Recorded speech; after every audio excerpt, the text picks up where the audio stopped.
First, do no harm. Who said that?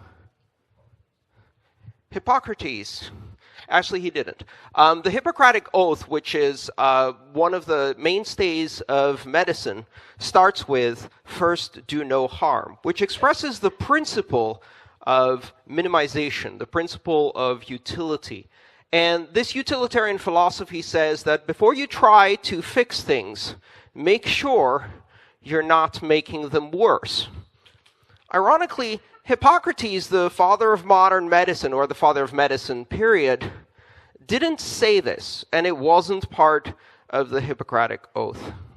It wasn't part of Hippocrates' writing. It was added after the introduction of modern science in the mid-19th century.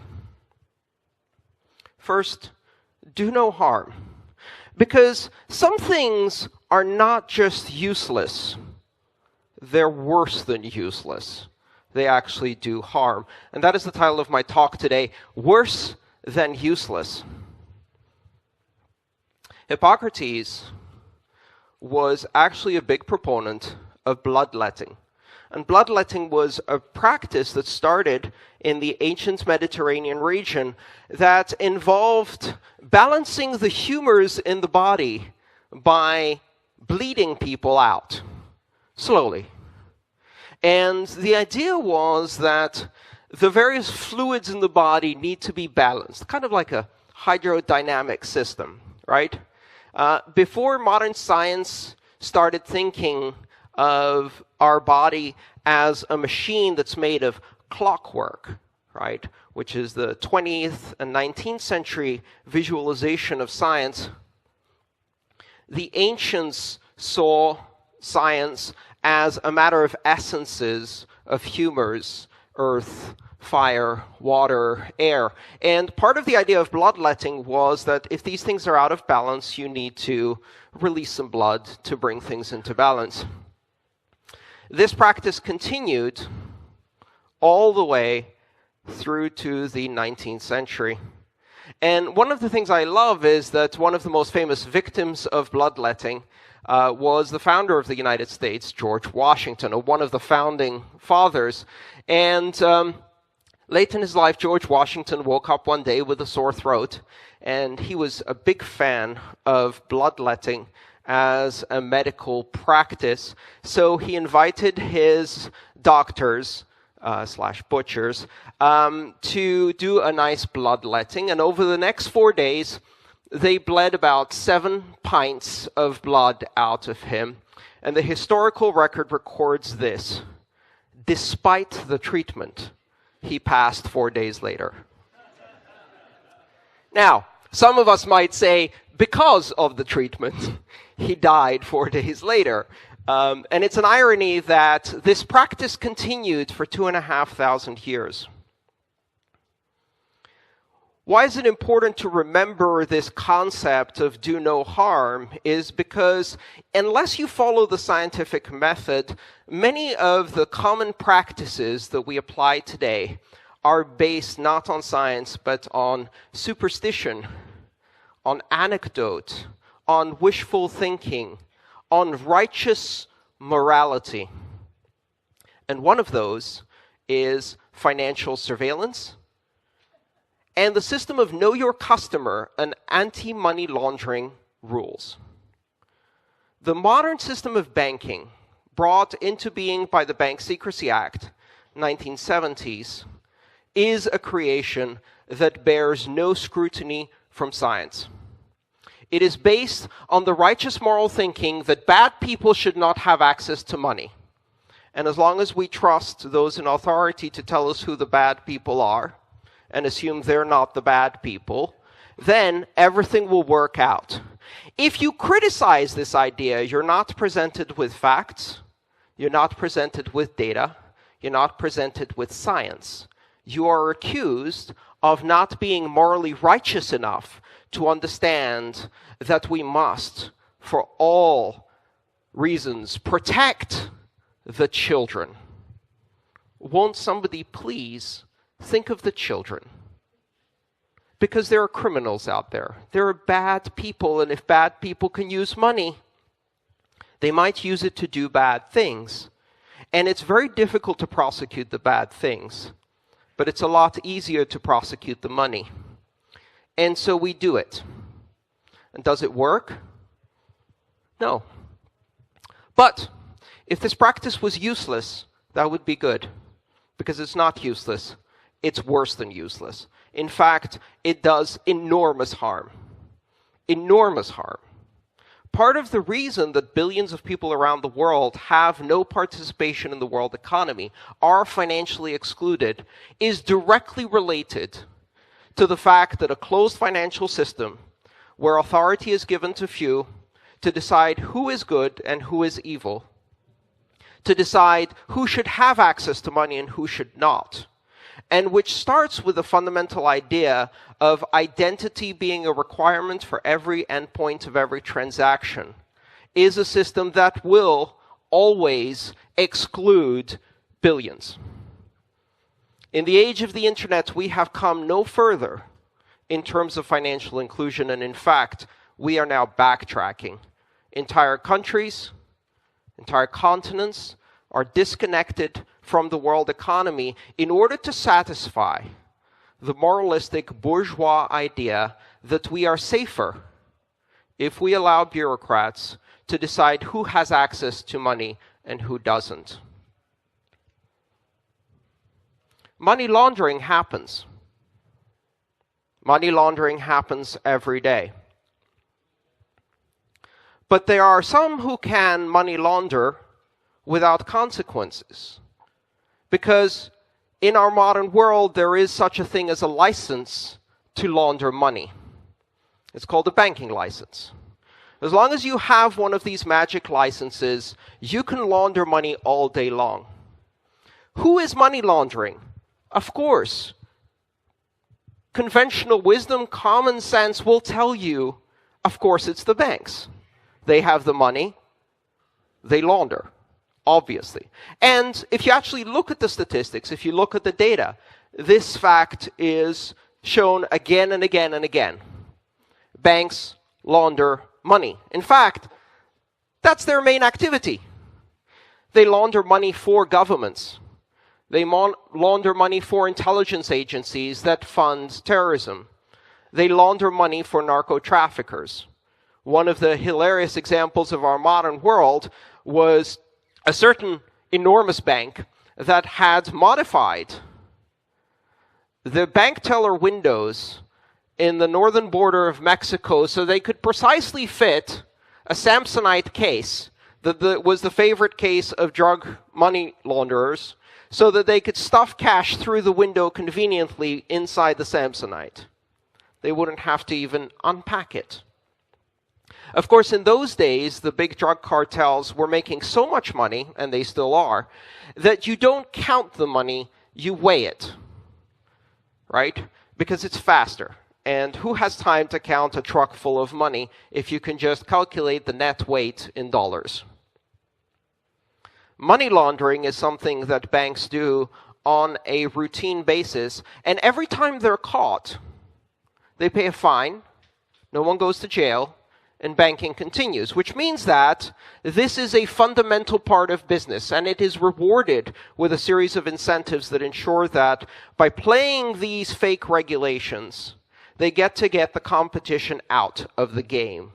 One of the reasons that no one can compete with traditional banking using technology is because the regulations ensure that they will not be given an opportunity. You must ask for permission first, and the answer is always no.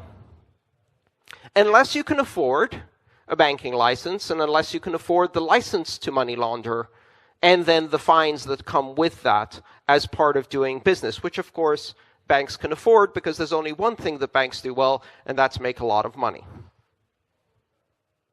Worse than useless. The very basis of this model of modern finance is an idea that should be so abhorrent to free people as to be the topic of every conversation. We discuss the revelations from Snowden, the revelations about broad-based surveillance of all of our societies based on the internet, and yet the elephant in the room, the thing we don't discuss, is that the form of most pervasive and most intrusive surveillance that exists is the international network of totalitarian financial surveillance. Every time you use a debit card, every time you use a credit card, every time you use a bank account, every transaction gets funneled to every intelligence service and every government that has access to this network. When people criticize Bitcoin, they say it will enable the dark net. What is the dark net? Well, presumably the dark net is a network that is invisible to most of us, that operates on top of or in parallel with the internet, and on which massive amounts of illegal activity happen. If that is the case, the dark net's name is Echelon, Prism, Keyscore. Those are the names of the dark web. The dark net is operated by intelligence agencies because they are on a daily basis committing massive crimes against human rights. They are orchestrating a totalitarian financial surveillance network that monitors everybody's transactions and, as a result, everybody's location, everybody's purchasing preferences, everybody's political preferences, and what kind of porn you watch. Because all of that is tied to your financial life, because everything is tied to your financial life. This system of totalitarian financial surveillance is the dark net. They don't fear the dark net. They just don't want us to have one too. Worse than useless, because this system ensures that 2.5 billion people live in the world with absolutely no access to financial services. 4 billion people if you count their families, and minimal access to the most basic financial services. And if you really count the type of power banking that a Western person has, 6 billion people have much more limited access to that. This is what this is about. This is about the other 6 billion. Why does Bitcoin matter? Because Bitcoin enables us to build a system where we flip the traditional balance between secrecy and privacy. What is secrecy? What is privacy? Privacy is what I have, not because someone gives it to me, but because I take it. And not because it was granted as a privilege, but because it is my human right as a human. I had it from birth. I will have it forever. And that is immediately suspect. Secrecy is the ability of a government that is supposed to be subservient to its voters, to operate for the consent of the governed, to instead bypass democratic control, to bypass auditability, to bypass accountability, so they can funnel billions of dollars into black projects that fund terrorism, that fund drug lords. Who funds ISIS? Our tax money does. That's the uncomfortable truth. Not Bitcoin. Dollars. Rubles. Yuan. Money laundering is a government activity supported by banks. Terrorism financing is a government activity supported by banks. And yet, they have the audacity to claim that the simple idea that people should be free to transact and participate in a global economy and exercise their birthright of privacy is going to cause the world to descend into chaos, mayhem, anarchy. What happens if people can transact anonymously? Nothing happens. For thousands of years, people were transacting anonymously. The greatest, most established, most private, transaction-free, peer-to-peer network of payments is called cash. We had it for thousands of years. And then suddenly in the 70s, we decided this was dangerous. And instead, we needed to move to a world of totalitarian financial surveillance. That's what it is. It's all-encompassing. It's all-powerful. It is all-secret. That's what the word totalitarian means. It is fascist. And yet somehow we have been persuaded that for the sake of the children, we must operate in a world where every one of our transactions is visible, but every one of their transactions is private. And I say that's the wrong way around. I say we have to flip that equation, and we have to flip it fast. Because the reason the world is in chaos is partly because of that. You want to breed terrorism? Cut people off from the world economy. Trap them in poverty. Remove justice. And what happens is war. Martin Luther King said, "Peace is not the absence of war. It is the presence of justice." And justice starts with the assertion of human rights. And what we are doing with Bitcoin is not just playing with money, getting rich, trying to create the next ICO, the next whale, the next overclass of rich people who are going to lord over everybody else. At least that's not what I'm interested in. I'm interested in creating peace through justice. And justice starts with the ability of every human being on this planet to be able to transact freely, with privacy, with anyone, anywhere, anytime. Uncensorable, unstoppable, anonymous. You think the fight over block size was bad? You think a few people trying to disagree with trolls and sock puppets and social media and throwing money around to influence opinion on both sides was bad? There are people right now who are working on the next level of Bitcoin that includes zero-knowledge range proofs and confidential transactions, massive scale coin joins, onion-routed payment channels which are completely anonymous and untraceable and unstoppable. People ask me, what do you think is the biggest problem with Bitcoin? Is it scaling? Is it fraud? Is it centralization of mining? No. It's that we don't have enough anonymity. We don't have enough privacy, and we'd better fix that before this gets too popular.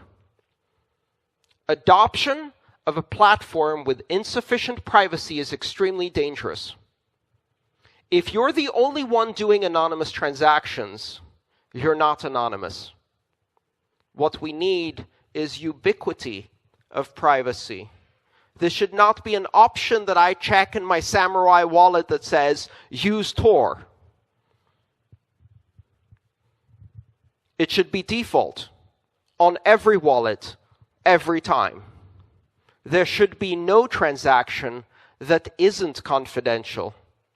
And here's the interesting thing. If you ask the banks whether they want anonymous transactions, they absolutely do. The distributed ledger technology is being built with anonymity.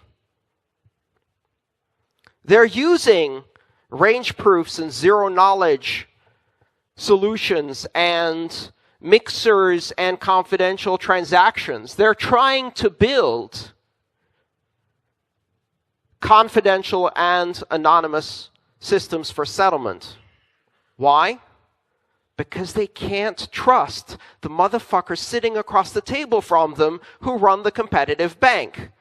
Because if they know what's happening on the network, they will front run every transaction. They will pump and dump every asset. Why? Because that's what they do every single day. And of course, since they can't trust each other, They understand the need for privacy.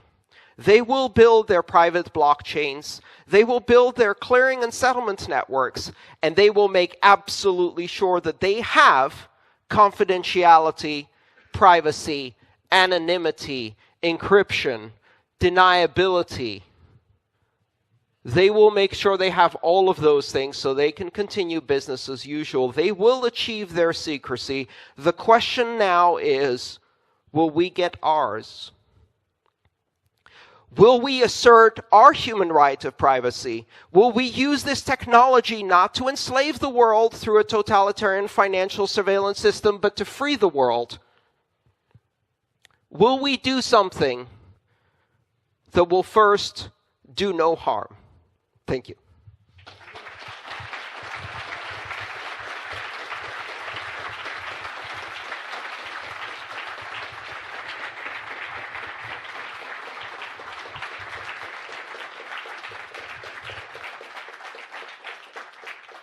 Yeah, you can tell I get emotional about this stuff. It really matters.